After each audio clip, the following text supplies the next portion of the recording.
intérieurement, comme si la prière devait être faite, comme si la prière devait être dite.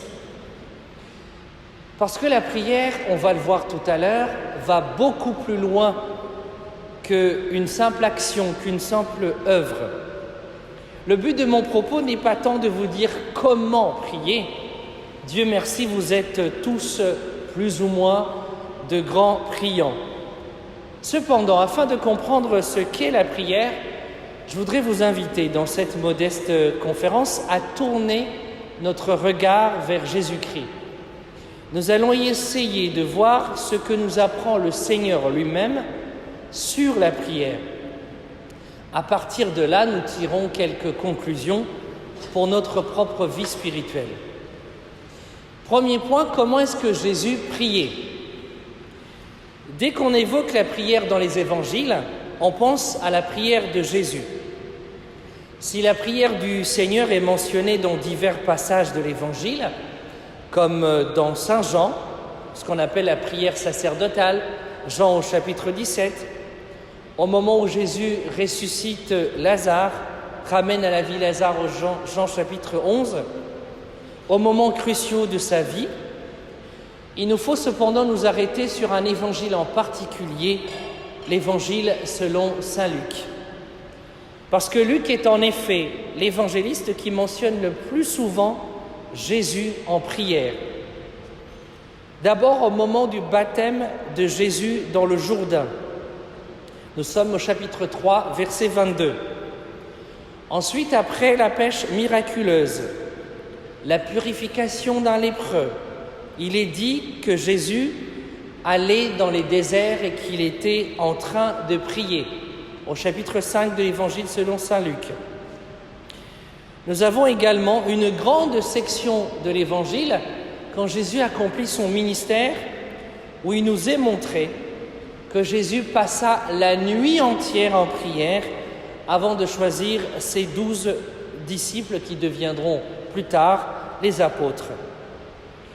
À la fin de cette grande section sur le ministère de Jésus, le ministère public, Jésus nous est montré en prière avant la confession de Pierre, quand Pierre reconnaît qu'il est véritablement le Messie. Jésus se retrouve en prière et Pierre le retrouve avec Jacques et Jean en prière au moment de la transfiguration. Peu après le début de la 3e section de l'évangile selon saint Luc, quand Jésus marche vers Jérusalem, quand Jésus sait qu'il va accomplir l'œuvre du salut, c'est-à-dire qu'il va être arrêté, jugé, condamné, qu'il va souffrir, qu'il va mourir et ressusciter pour nous sauver du péché, l'évangile de Luc nous montre fréquemment Jésus en prière. Jésus va prier en particulier au moment de la tentation, quand il est au jardin de Gethsémani, en agonie, juste avant qu'il s'offre lui-même. Luc nous montre donc 7 lieux où Jésus prie constamment. Toutefois, lorsqu'on lit cela, c'est un peu frustrant, parce qu'on ne nous dit pas exactement quelle est la prière de Jésus. Il faut attendre la dernière section quand Jésus est sur la croix, quand Jésus va souffrir sa passion, quand il va commencer à avoir une prière insistante. « Père, si tu le veux, tu peux éloigner cette coupe de moi. » Nous sommes au jardin de Gethsémani. « Père, non pas ma volonté, mais que seule la tienne s'accomplisse. » La prière de Jésus n'est pas un monologue, c'est une prière filiale. On le voit en relation avec le Père. C'est une prière confiante, une prière espérante. Quelquefois dans l'Évangile, la voix du Père se fait entendre, au moment en particulier de son baptême, quand il va lui dire « Toi, tu es mon Fils bien-aimé, en toi j'ai mis ma confiance ». C'est donc une prière vers quelqu'un qui entend, qui écoute et qui entend. Et c'est la première caractéristique de notre prière. Il faut croire que Dieu non seulement nous entend, mais qu'il nous écoute. Il est d'autres lieux où l'on entend Jésus prier, où l'on voit Jésus prier, sans que le verbe prier soit mentionné. Lorsqu'il est crucifié, il va prier par 2 fois. « Père, remets-leur ce péché, car ils ne savent pas ce qu'ils font. » Nous sommes dans Luc, chapitre 23, verset 34. Il va encore une fois faire un autre type de prière, qui est une prière d'offrande, quand il va dire « Père, entre tes mains, je remets mon esprit ». C'est une prière où Jésus s'offre lui-même de manière ultime.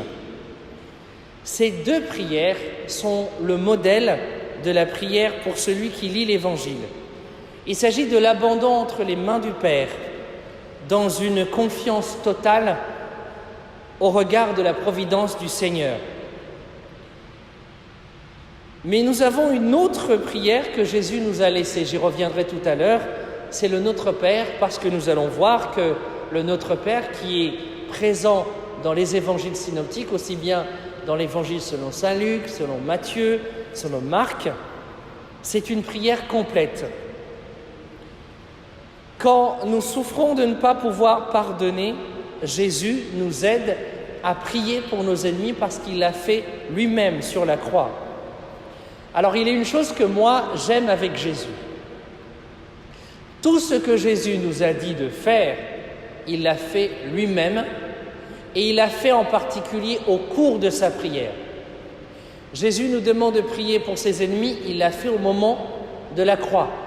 Jésus nous demande d'accueillir et de pardonner, il l'a fait au moment de la croix.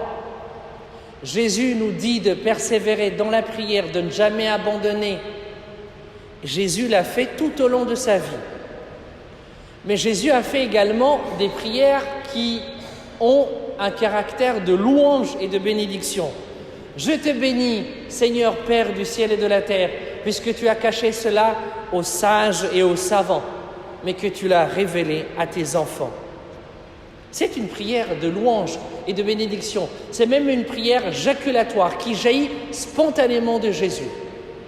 Souvenez-vous, quand ses disciples, une fois qu'il les avait envoyés, chasser les démons, qu'ils étaient revenus tout joyeux, tout contents, et qu'ils lui disaient « On a vu le diable tomber, le démon tomber », Jésus se réjouit en leur disant « Réjouissez-vous, parce que votre nom est inscrit dans les cieux ». Jésus pratiquait également non pas seulement la louange, non pas seulement la bénédiction, non pas seulement la prière au moment crucial de sa vie, mais Jésus pratiquait, tout comme vous, la prière liturgique. Jésus se rendait au temple au moment des grandes fêtes. On le voit se rendre au temple au moment de la fête de Pâques, la Pâque juive, qui est la mémoire de la libération du peuple de Dieu du désert, des Hébreux, de Pharaon, qui a été libéré. C'est une mémoire, c'est-à-dire ils se souviennent de comment le Seigneur les a libérés de l'emprise de Pharaon et en a fait son peuple. Mais Jésus va aussi au temple au moment de la fête des tentes, celle qu'on appelle la fête de Soukhot. Vous savez qu'un bon juif, vraiment, doit se rendre au temple de Jérusalem, du temps de Jésus, au moins 3 fois par an, à la fête de Pentecôte, à la fête, alors la Pentecôte juive qui est légèrement différente de notre Pentecôte, ça veut dire 50 jours après la Pâque, à la fête de Soukhot, la fête des tentes où il se remémore comment le Seigneur a pris soin d'eux dans le désert, et bien sûr à la fête de la Pâque juive. On voit Jésus se rendre au temple. Jésus, tout au long de sa vie, a prié les psaumes. Sur la croix, il ne prononce que des paroles tirées des psaumes. Elai, Elai, lama sabachthani. Mon Dieu, pourquoi m'as-tu abandonné? C'est une prière qui est tirée des psaumes, qui est d'ailleurs un psaume de victoire, contrairement à ce que ces mots laissent entendre. Parce que si vous lisez tout le psaume, à la fin, vous voyez que le psalmiste va dire Seigneur, je te bénis parce que tu m'as délivré de mes ennemis, de mes angoisses et que tu m'as rétabli. Mais la prière de Jésus nous révèle quelque chose, en plus d'être une prière filiale, d'être une prière de louange, de bénédiction, d'adoration, une prière remplie d'espérance, une prière aux moments cruciaux de sa vie. La prière de Jésus nous révèle quelque chose de trinitaire. C'est une prière du Fils vers le Père et dans l'Esprit. C'est très important que vous gardiez cette structure-là. Parce que Jésus prie le Père, mais dans l'Esprit. Vous allez entendre tout à l'heure dans l'Évangile que Jésus a été entraîné dans le désert par l'Esprit. Que Jésus, une fois rempli de l'Esprit, alors ça c'est une bizarrerie de l'Évangile parce que Jésus, techniquement parlant, ne peut pas être rempli de l'Esprit Saint. Est-ce que vous me suivez ? Techniquement parlant, Jésus ne peut pas être rempli de l'Esprit Saint puisque là où est le Père et le Fils et l'Esprit Saint, Jésus et l'Esprit sont un, comme Jésus et le Père sont un. Mais l'Évangile nous montre qu'une fois que le Saint-Esprit s'est emparé de l'homme Jésus, alors il se met à évangéliser. La prière de Jésus est donc une prière constante, une prière permanente. Ce n'est pas Jésus pour prier ne fait pas comme nous. Il ne dit pas « je vais prendre un temps de prière ». Non, je vais prendre 5 minutes pour la prière. Ce n'est pas comme ça que Jésus prie. La prière de Jésus, c'est comme une respiration de l'âme. C'est comme si toute la vie de Jésus était prière. Jésus n'a pas besoin de temps de prière, ni de lieu de prière. Jésus est prière, E-S-T, toute sa vie. Il prie à tout moment. Alors, voyons un petit peu quelle est cette prière du Seigneur. C'est le deuxième point de mon intervention. Pour la plupart d'entre nous, je ne sais pas, la première prière que l'on m'a apprise au caté, c'est le Notre Père. Si on ne connaît pas le Notre Père, je dis, est-ce que cette personne a été à l'église les 40 dernières années ou les 30 dernières années? Même les recommençants, même certains athées connaissent le Notre Père. On la récite sans trop faire attention. J'attire votre attention sur le fait que quand Jésus a donné cette prière, c'est parce que les apôtres l'ont trouvée en prière, isolée, à l'écart. Jésus avait l'habitude, tôt le matin, de se mettre à l'écart et de prier Dieu son Père, de lui confier sa journée. Il avait également l'habitude de se retirer le soir tout seul pour aller prier. Donc la prière de Jésus, c'est une prière intime. C'est un cœur à cœur. C'est comme ça que devrait être notre prière. Alors, à un de ces moments où il priait seul, les disciples vont aller le voir, ils vont lui demander de leur apprendre à prier. Il faut savoir que du temps de Jésus, tous les maîtres juifs, les rabbins, ceux qui initiaient des écoles de spiritualité, apprenaient à leurs disciples à prier. Et donc, les disciples de Jésus vont lui dire « Apprends-nous à prier ». Au fond, ce qui se passe à ce moment-là, c'est « Apprends-nous à prier comme toi ». Parce que la prière est tellement importante pour toi. Parce que Jésus priait tout le temps à l'écart, seul. Vous avez dans l'Évangile la structure de la journée de Jésus. On sait exactement comment se passait la journée de Jésus. Tôt le matin, il va en prière. Pendant la journée, il prêche l'Évangile et il guérit, il annonce le royaume des cieux.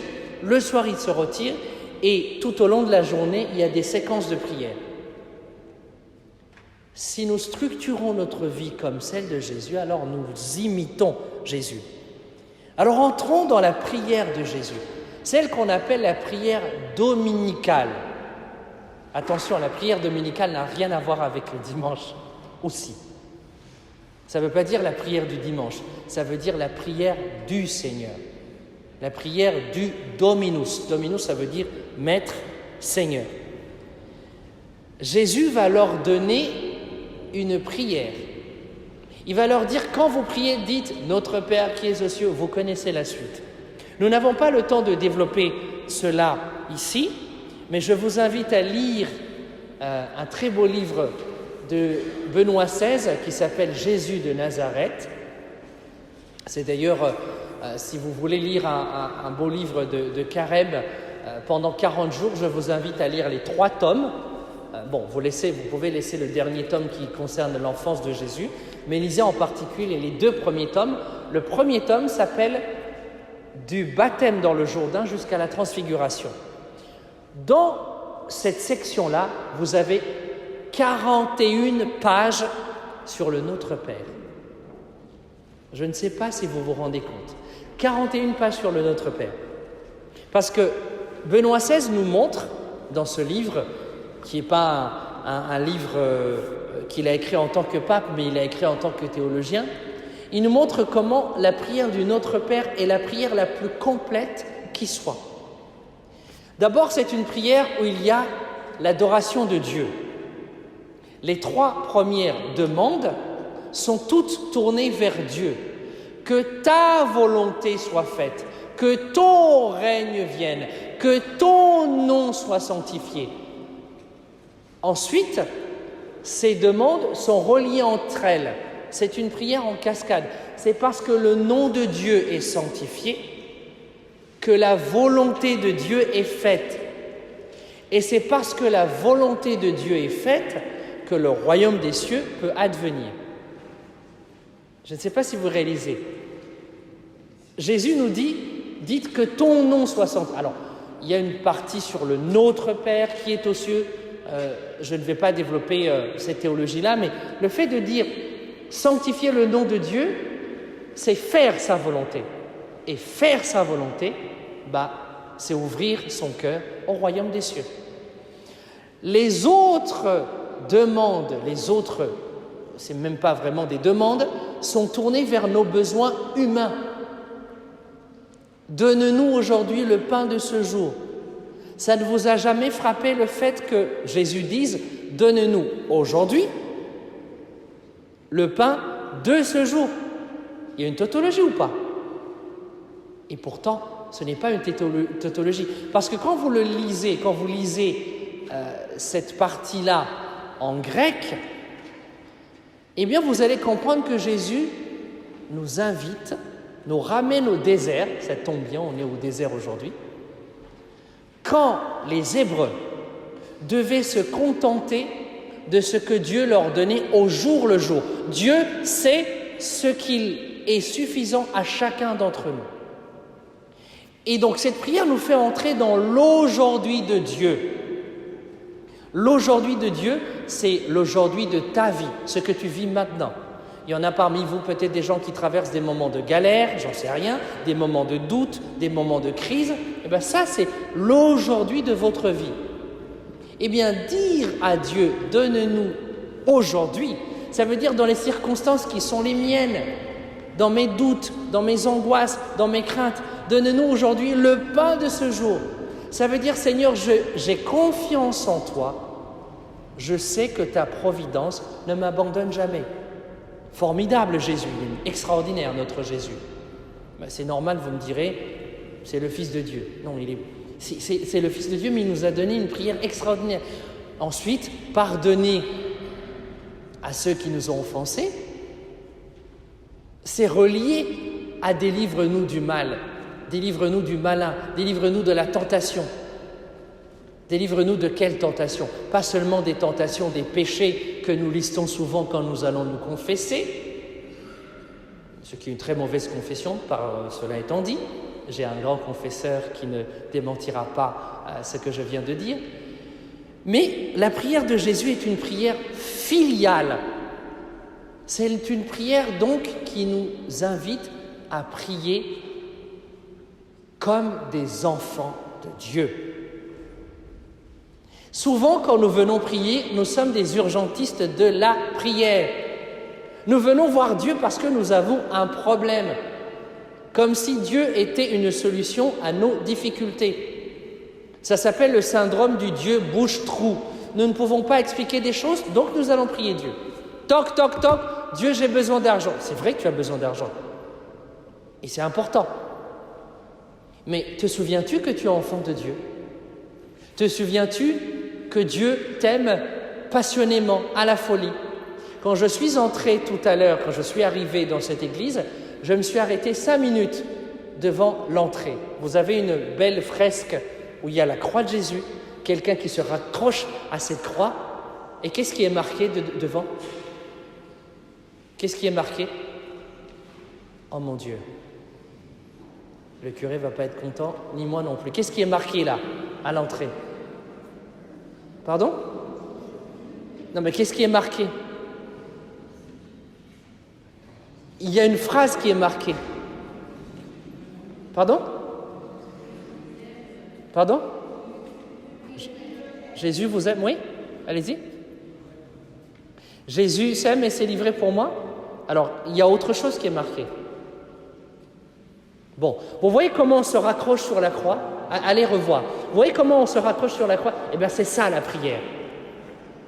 Eh bien, on va voir maintenant, on peut comprendre. Malheureusement, je n'avais pas le temps de développer toute la prière de Jésus, ce que Jésus nous apprend. Maintenant, on va voir, et c'est la dernière partie, la prière selon le cœur de Jésus. Jésus ne nous a pas seulement appris comment prier. Il ne nous a pas seulement montré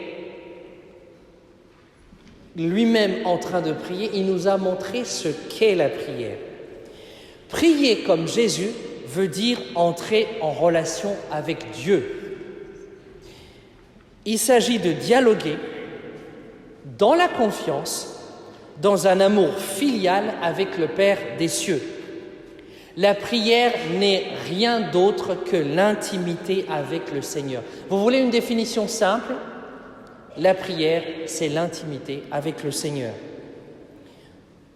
La prière chrétienne n'est pas basée sur des techniques.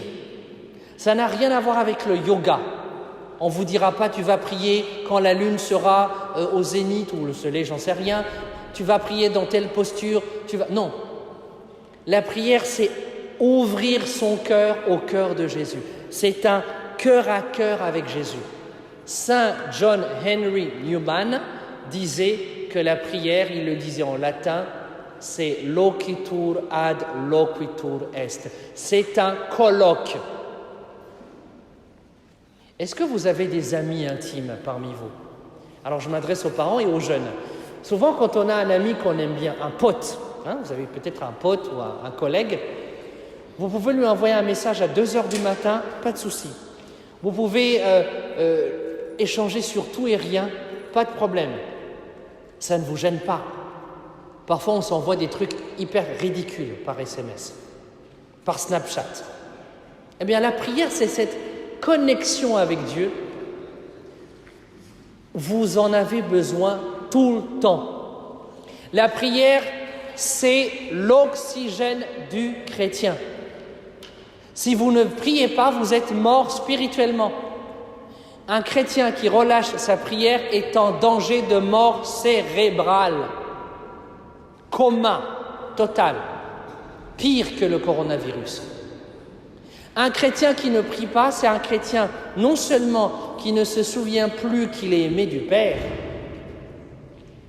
mais qui ne veut plus faire confiance à la providence du Seigneur.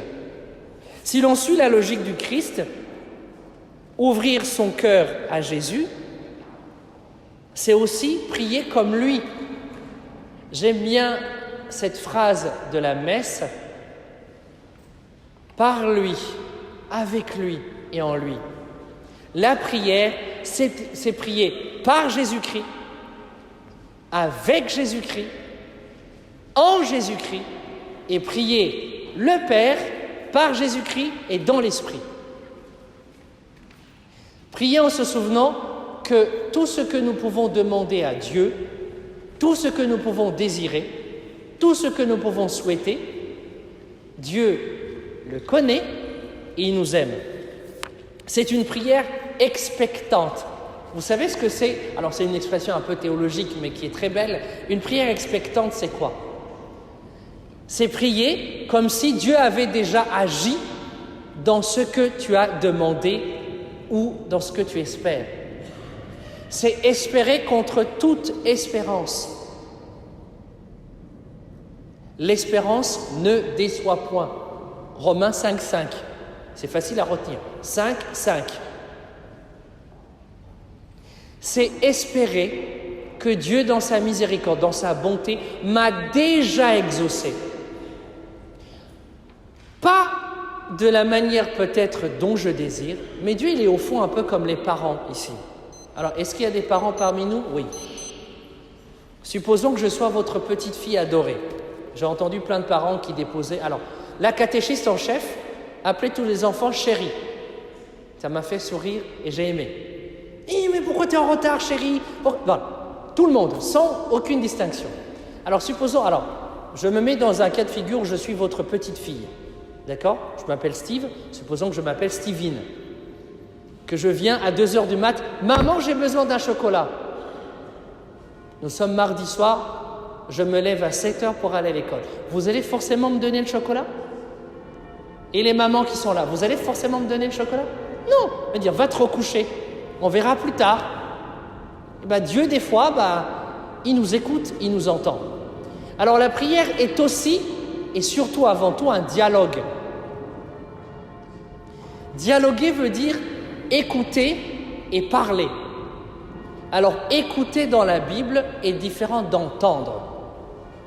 On entend d'une oreille, mais on écoute avec le cœur. Écouter veut dire recevoir. Quand en hébreu, il est rappelé Shema Israël, ça veut dire reçois les paroles du Seigneur comme si tu recevais le Seigneur lui-même. Or, nous ne savons plus écouter. C'est ensuite parler.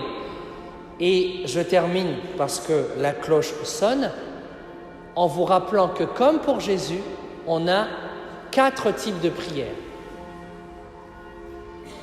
Nous avons la louange et l'adoration qui consiste à contempler Dieu pour ce qu'il est en lui-même. Louange et adoration, on contemple Dieu, on loue Dieu pour ce qu'il est en lui-même. Il est amour, il est bonté, il est miséricorde, il est paix, tout ça. Nous avons également la prière de demande. Jésus nous encourage dans l'Évangile. Il dit « Cherchez et vous trouverez, frappez, on vous ouvrira ». Jésus nous demande de persévérer. La prière de demande, c'est quand on présente ses demandes à Dieu. Mais nous avons également la prière d'intercession.